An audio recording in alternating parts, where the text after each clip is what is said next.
Alors, aujourd'hui, je voudrais vous parler de quelque chose qui me semble vraiment important parce que moi, ça a changé ma vie, dans le fond, quand ma perspective a changé là-dessus. Puis, comme la plupart des choses dans le monde, souvent, on a tendance à les catégoriser soit dans bien ou mal. Puis, c'est ça qui, en essayant trop de catégoriser ça, puis en disant ça, c'est juste bien ou juste mal, ça avait fait que ce concept-là de la dette, OK, donc des dettes, m'avait limité énormément dans ma vie avant.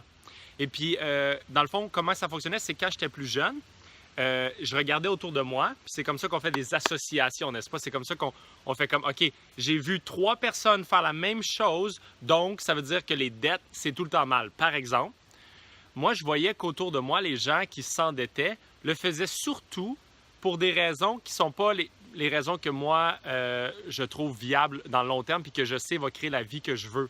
Okay? C'est-à-dire que c'était plutôt les besoins de la personnalité comme bien paraître. Ils voulaient dépenser, ils dépensaient beaucoup d'argent puis ils s'endettaient pour bien paraître. Alors, la grosse maison, le gros char, ces choses-là.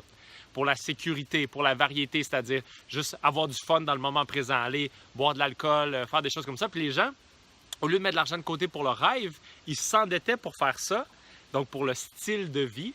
Puis à chaque fois que tu mets le style de vie avant tes propres rêves, ce que tu fais, c'est que tu t'emprisonnes. Dans le fond, tu te mets toi-même dans une prison dorée. Hein? C'est ça le paradigme de l'ère actuelle, c'est que les gens vivent dans une prison dorée, c'est-à-dire qu'ils ont tous les gadgets, puis toutes les choses, puis ils paraissent bien parce qu'ils ont plein d'affaires, puis ils ont une grosse maison, puis un gros char, sauf qu'ils ne vivent pas ce qu'ils veulent vraiment, donc ils ne se sentent pas heureux à l'intérieur parce que the art of fulfillment, l'art de vivre, l'art d'être heureux, n'a aucun rapport avec les biens extérieurs. Ça a le rapport avec faire exactement ce que tu crois être juste et bon pour toi-même. Et donc, vu que j'avais surtout vu ça autour de moi, j'avais décidé intérieurement de jamais m'endetter, surtout pas pour mon style de vie. Puis à quelques petites exceptions jusqu'à 22, 23, 24 ans, c'est toujours ça que j'avais fait. J'avais eu quelques mini-dettes là, temporaires. Mais j'ai choisi de ne pas m'endetter pour le style de vie parce que je ne croyais pas que c'était une bonne chose. Puis toujours, je crois vraiment que ce n'est pas une bonne chose. Puis je crois vraiment que de faire ça, ça peut être très problématique. Sauf que c'est important, à chaque fois qu'on a une association comme ça à quelque chose, de se demander est-ce que c'est vraiment la chose elle-même qui est mauvaise? Donc, est-ce que c'est vraiment la dette qui est mauvaise ou c'est ce qu'elle sert? Que ce soit l'argent, votre cellulaire ou n'importe quoi d'autre, ce que moi j'ai découvert, puis ce qui m'a permis d'ouvrir mes portes, puis ouvrir mes horizons à plein de nouveaux aspects dans ma vie, puis de possibilités pour moi, c'était de dire, hey, c'est même pas la dette qui est mauvaise, c'est ce qu'elle sert. Donc lorsqu'elle sert la personnalité, comme je l'ai mentionné tantôt, et les besoins de significance, c'est-à-dire les besoins de reconnaissance, les besoins de sécurité, les besoins de variété, les besoins de connexion immédiate, bien, lorsque ça sert ça, malheureusement, tu sacrifies la partie la plus élevée de toi-même qui est de grandir et contribuer. Et donc, pour moi, de faire ça, c'est négatif parce que intérieurement, ça va faire que tu ne seras pas bien puis que tu ne pourras pas te développer pleinement puis être heureux parce que c'est pas les besoins de base. Les besoins de base permettent de survivre. Les besoins les plus élevés permettent de s'élever puis d'être heureux puis d'être inspiré puis toutes ces choses-là. Donc, sauf que plus tard, après ça, j'ai voulu commencer des projets qui étaient ma mission de vie. J'ai commencé à vouloir faire des formations qui coûtaient extrêmement cher, mais qui, je savais, étaient ce que j'avais besoin pour aller plus loin sur ce qui me semblait être plus ma mission ou qu'est-ce qui m'intéressait vraiment, qui me passionnait vraiment. Puis lorsque j'étais dans un état d'inspiration, c'est ça que j'avais le goût de faire. C'est de faire cette formation-là, même si ça coûtait 10 000 puis que j'avais jamais fait 10 000 dans une année de toute ma vie. OK? Et donc, pour réussir à faire quelque chose comme ça, bien là, je n'avais pas le choix de m'endetter, mais ce n'était pas pour mon style de vie, ce n'était pas pour mes besoins de base, c'était pour grandir. Je voulais grandir à travers cette formation-là, devenir quelqu'un, bien, en fait, c'est qu'on l'est déjà, mais me rappeler encore plus qui je suis pleinement et pouvoir aller plus loin dans la vie grâce à ça. Et donc, j'ai commencé à m'endetter seulement et uniquement pour des formations qui, je savais, allaient m'aider à devenir plus, à devenir plus grand, plus intelligent, OK, de réussir à m'asseoir sur les épaules d'un géant qui allait me permettre de me rapprocher de mes rêves, de mes ambitions et de mon désir de contribution beaucoup plus rapidement. Donc, lorsque j'ai commencé à faire ça, justement, au début, ça a commencé, j'ai commencé à m'endetter par rapport à des dettes et par rapport à des formations, vraiment le fun que j'avais vraiment le goût de faire. Et plus tard, c'était par rapport à ma mission de vie directement, ma contribution que j'avais le goût de faire. C'est-à-dire, lorsque j'ai voulu démarrer des entreprises, ceux d'entre vous qui sont entrepreneurs, vous savez probablement qu'au début, c'est très rare que tu peux faire juste à 100% partir sans aucune dette, même si au début, j'ai acheté aucun matériel spécial. C'est juste que, vu que je voulais me dédier à 100%, je ne pouvais pas travailler en même temps et donc j'ai dû m'endetter dans ce cas-là. Puis là, je me posais la question parce que j'avais cette association-là que s'endetter, c'était vraiment mauvais. En même temps, j'avais le goût d'y aller. Puis là, c'est là que je me suis rendu compte que la dette, ça dépend énormément de ce qu'elle sert puis ce que tu es prêt à faire pour ensuite de ça la rembourser. Donc, jusqu'à date, une dette aurait été un gros désavantage parce que j'aurais essayé de nourrir mon style de vie puis les besoins plus de survie, dans le fond, j'aurais faire ça. Puis, j'aurais sacrifié mes besoins plus élevés de grandir et de contribution. Ça, c'est ce qui aurait été négatif. De l'autre côté, j'avais une nouvelle opportunité d'une nouvelle dette qui me permettait justement de grandir plus, de contribuer plus et même de faire quelque chose que j'ai compris à ce moment-là, qui est de prendre une vraie décision. Une décision. En anglais, ils disent « to cut off from any other possibilities ». C'est-à-dire, une décision, c'est comme une incision. Lorsque tu dis « je coupe ici », puis ce que j'ai décidé que j'allais faire, j'ai plus d'autres choix. En anglais, il y a une expression qui s'appelle burn the boats. Tu brûles les bateaux. Okay? C'est-à-dire que ça vient d'une ancienne histoire ou d'une légende, je ne suis pas certain. C'est qu'il y avait des guerriers qui arrivaient sur une île pour conquérir une île. Puis lorsque tous les guerriers sont sortis, le chef a pris un arc avec une flèche enflammée, puis l'a envoyé directement dans le bateau qui les avait apportés sur l'île. Puis là, tous les guerriers étaient comme « Qu'est-ce que tu as fait? Tu as brûlé notre bateau, qu'est-ce qui arrive? » Puis là, il leur a dit « J'ai pris une décision. Maintenant, on n'a plus le choix.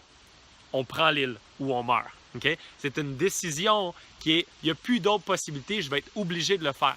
Puis moi, la décision que j'ai prise, c'est que j'ai non seulement emprunté de l'argent pour réaliser mes rêves, créer mes entreprises, puis aller étudier avec les grands de ce monde qui allaient me permettre de justement me rappeler de plus en plus qui je suis et de vraiment penser à un autre niveau, m'asseoir sur les épaules d'un géant pour vraiment comprendre les techniques, mais aussi le thinking qui permet d'accélérer plus vite. Et puis, non seulement j'ai emprunté de l'argent, mais je l'ai emprunté à ma mère ou à des vraiment bons amis à moi. Pourquoi? Parce que j'ai brûlé les bateaux, parce que, écoutez, s'il y a une chose qui est certaine, c'est que ces gens-là, je vais les rembourser. Ma mère et mes meilleurs amis qui ont cru en moi, puis que même quand beaucoup de gens me traitaient de fou parce que j'allais faire ça, ils ont cru en moi puis ils ont accepté de me prêter cet argent-là. There is no way, il n'y a absolument aucune chance que je ne leur redonne pas cet argent-là avec beaucoup d'intérêt puis d'abondance qui vient avec. Parce que le simple fait qu'ils aient cru en moi, la décision a été prise à l'intérieur de moi que c'est sûr et certain que je vais aller jusqu'au bout de ce projet-là. Puis par après, je l'ai vécu, le pouvoir de ça. Okay? La dette est devenue un pouvoir de la décision. Le pouvoir de la décision, mais le pouvoir d'un pull vers l'impossibilité de ne pas réussir le projet. Puis au début, là, tu sais, comme Solutionnera, c'était pas un petit projet parce que c'était pas juste de créer une entreprise. Tu sais, comme tu peux créer une entreprise, tu deviens comptable. Par exemple, tu crées une entreprise pour devenir comptable. Bien, des comptables, ça existe déjà, les gens en cherchent et donc c'est pas facile. Okay? Même à ça, que plus de 90% des entreprises ne survivent pas dans le long terme, plus que 5 ans au Québec. Sauf que, donc c'est encore très difficile, puis je ne veux pas dénigrer ça, sauf que c'est plus facile que lorsque tu pars quelque chose qui est comme une nouvelle industrie au complet que tu pars. Avant nous, des formations en éco-construction puis en maison écologique saine, il n'y en avait vraiment pas, ou du moins vraiment pas de l'ampleur que nous, on essayait de l'apporter. Fait que c'était pas juste de créer une entreprise, c'était de créer comme une industrie au complet, un nouveau truc, puis on voulait faire élever l'industrie au complet. Donc, les difficultés étaient multiples, et en essayant de faire ça, donc, on passait proche de faire faillite à peu près à chaque 2 ou 3 mois. Fait que le stress était définitivement là. Puis probablement que si j'avais pas brûlé les bateaux, que je m'étais pas endetté, j'aurais peut-être abandonné, j'aurais peut-être dit comme OK, check, c'est impossible finalement. Je veux dire, ça fait 5 fois qu'on passe proche de faire faillite. Je ne peux pas aller jusqu'au bout de ce projet-là. C'est juste impossible. On ne réussira pas à se rendre jusqu'au bout. Sauf que là, j'avais une motivation supplémentaire qui était « There is no way ». C'est impossible, inimaginable que je ne rembourse pas l'argent des gens qui ont cru en moi lorsque j'ai voulu aller plus loin dans la vie. So, I must fight for it. Et puis, exactement ce que j'ai fait, en fait.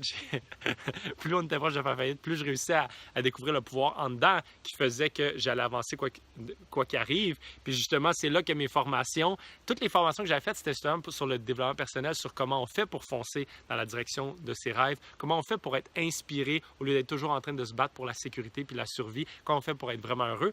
Fait que là, j'ai eu la chance de les appliquer au maximum puis dans des conditions extrêmes. Alors, c'était parfait parce que la formation, non seulement je l'avais faite, mais j'étais en train de l'utiliser pour vrai.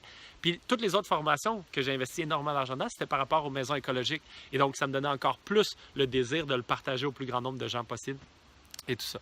Donc, la réflexion par rapport à ça, c'est juste de dire, comme n'importe quoi, je crois vraiment que les dettes ne sont pas mauvaises en elles-mêmes, mais qu'elles peuvent être positives ou négatives. Puis il faut juste voir qu'est-ce qu'elle va servir. C'est-à-dire que ce soit l'argent, que ce soit les dettes, que ce soit la musique, que ce soit n'importe quoi, c'est quelle partie de vous-même est-ce que cette chose-là, cet outil-là sert? C'est ça qui va définir si c'est bon ou négatif pour vous dans votre vie.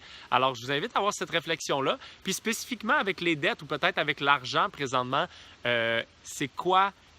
Qu'est-ce que les dettes ou l'argent sert dans votre vie?